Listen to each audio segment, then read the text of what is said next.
Hi friends, ತುಳುನಾಡ ಅಡುಗೆ ಮನೆಗೆ ಸ್ವಾಗತ. ನಾವಿವತ್ತು ಮಾರಿ ಬಿಸ್ಕೆಟ್ನಿಂದ ಒಂದು ಸ್ಪೆಷಲ್ ಆದ ಸ್ವೀಟ್ ಹೇಗೆ ಮಾಡೋದಂತ ನೋಡೋಣ. ಇದು ತುಂಬಾ ಸಿಂಪಲ್ ರೆಸಿಪಿ. ಬನ್ನಿ ಫ್ರೆಂಡ್ಸ್, ಮಾರಿ ಬಿಸ್ಕೆಟ್ನ ಸ್ವೀಟ್ ಮಾಡಲು ಏನೆಲ್ಲ ಬೇಕು ಅಂತ ನೋಡೋಣ.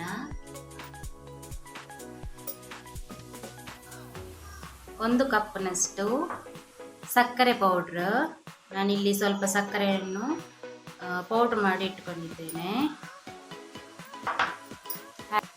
1 ದೊಡ್ಡ ಕಪ್ನಷ್ಟು ಮಾರಿಗೋಲ್ಡ್ ಬಿಸ್ಕೆಟ್ನ ಪೌಡ್ರ್ ಮಿಕ್ಸಿಯಲ್ಲಿ ಹಾಕಿ ಪೌಡ್ರ್ ಮಾಡಿ ಇಟ್ಕೊಳ್ಬೇಕು.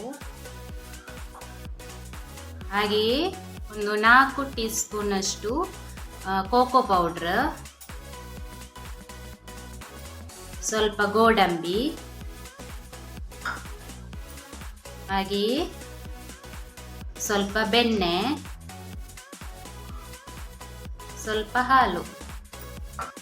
ಒಂದು ಬೌಲ್ ತಗೊಂಡು ಬೌಲಿಗೆ ನಾವು ಪುಡಿ ಮಾಡಿಟ್ಟುಕೊಂಡಿರುವ ಮಾರಿಗೋಲ್ಡ್ ಪೌಡ್ರನ್ನು ಹಾಕಿಕೊಳ್ಬೇಕು. ಹಾಗೆಯೇ ಸಕ್ಕರೆಯ 2 ಪಟ್ಟು ಮಾರಿಗೋಲ್ಡ್ ಪೌಡ್ರ್ ಇರಬೇಕು. ಹಾಗೆಯೇ ಕೋಕೋ ಪೌಡ್ರ್, ಗೋಡಂಬಿ, ಹಾಗೆಯೇ 4-5 ಹನಿಯಷ್ಟು ವೆನಿಲಾ ಎಸೆನ್ಸನ್ನು ಹಾಕಿಕೊಳ್ಳಬೇಕು. ನಂತರ ಎಲ್ಲವನ್ನು ಚೆನ್ನಾಗಿ ಮಿಕ್ಸ್ ಮಾಡಿಕೊಳ್ಬೇಕು.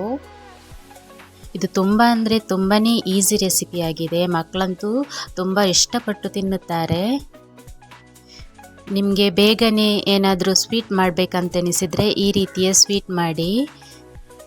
ಮನೆಗೆ ಏನಾದರೂ ನೆಂಟರು ಬಂದಿದ್ದರೆ ಈ ರೀತಿಯ ಸ್ವೀಟ್ ಮಾಡಿಕೊಡಿ. ನಂತರ ಬೆಣ್ಣೆ ಹಾಕ್ಕೊಂಡು ಮಿಕ್ಸ್ ಮಾಡಿಕೊಳ್ಳಿ. ಸ್ಪೂನಲ್ಲಿ ಮಿಕ್ಸ್ ಮಾಡಿಕೊಳ್ಳಿಕ್ಕೆ ಆಗದಿದ್ದರೆ ಕೈಯಲ್ಲೇ ಮಿಕ್ಸ್ ಮಾಡಿಕೊಳ್ಬೋದು.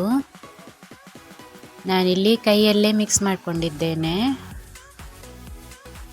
ಬೆಣ್ಣೆಯ ಬದಲಾಗಿ ತುಪ್ಪವನ್ನು ಸಹ ಯೂಸ್ ಮಾಡ್ಬೋದು.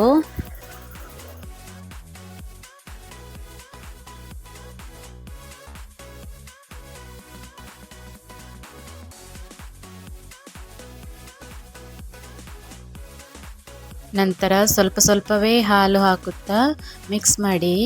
ತುಂಬ ಹಾಕಬೇಡಿ, ತುಂಬ ನೀರಾಗೋದು ಬೇಡ, ಗಟ್ಟಿಯಾಗಿಯೇ ಇರಬೇಕು. ನೋಡಿ, ಇಷ್ಟು ಗಟ್ಟಿಯಾದರೆ ಸಾಕು. ಇದಕ್ಕೆ ನಾನು 3-4 ಸ್ಪೂನ್ನಷ್ಟು ಹಾಲು ಹಾಕ್ಕೊಂಡಿದ್ದೇನೆ ಅಷ್ಟೇ. ತುಂಬ ನೀರಾಗೋದು ಬೇಡ, ಇಷ್ಟು ಗಟ್ಟಿಯಾಗಿರಬೇಕು.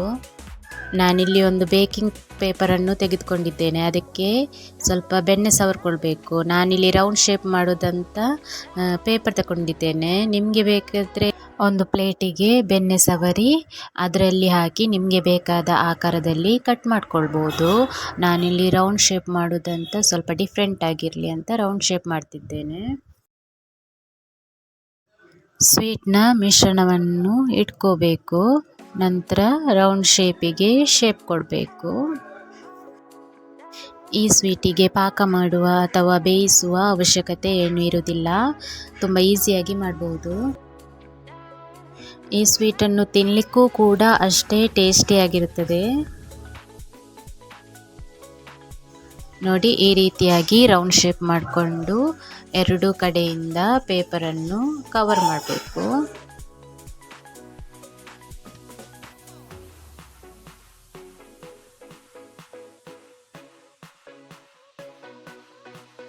ನೋಡಿ ಫ್ರೆಂಡ್ಸ್, ಈಗ ಸ್ವೀಟ್ ರೆಡಿಯಾಗಿದೆ. ಇದನ್ನು ಅರ್ಧ ಗಂಟೆಗಳ ಕಾಲ ಫ್ರಿಜ್ಜಲ್ಲಿ ಸೆಟ್ ಆಗಲಿಕ್ಕೆ ಇಡಬೇಕು.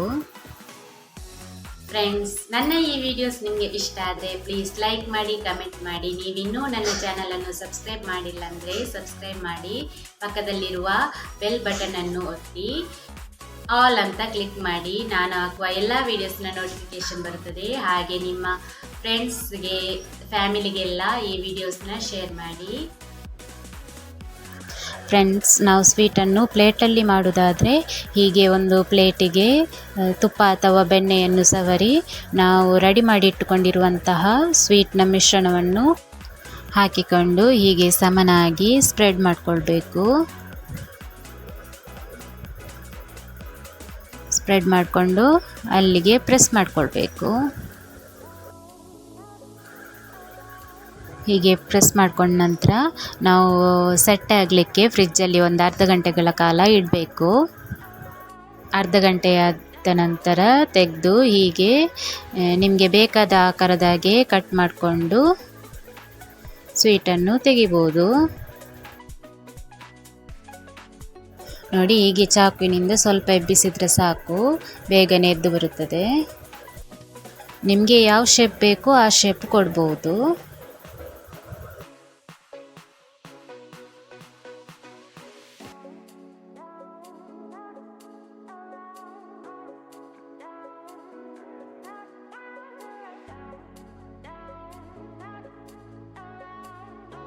ಅದೇ ರೀತಿಯಾಗಿ ನಾನು ರೋಲ್ ಮಾಡಿಟ್ಟಂತಹ ಸ್ವೀಟನ್ನು ಸಹ ಫ್ರಿಜ್ಜಿಂದ ತೆಗೆದಿದ್ದೇನೆ. ಅದನ್ನು ಸಹ ನಾವೀಗ ಕಟ್ ಮಾಡಿಕೊಳ್ಬೇಕು.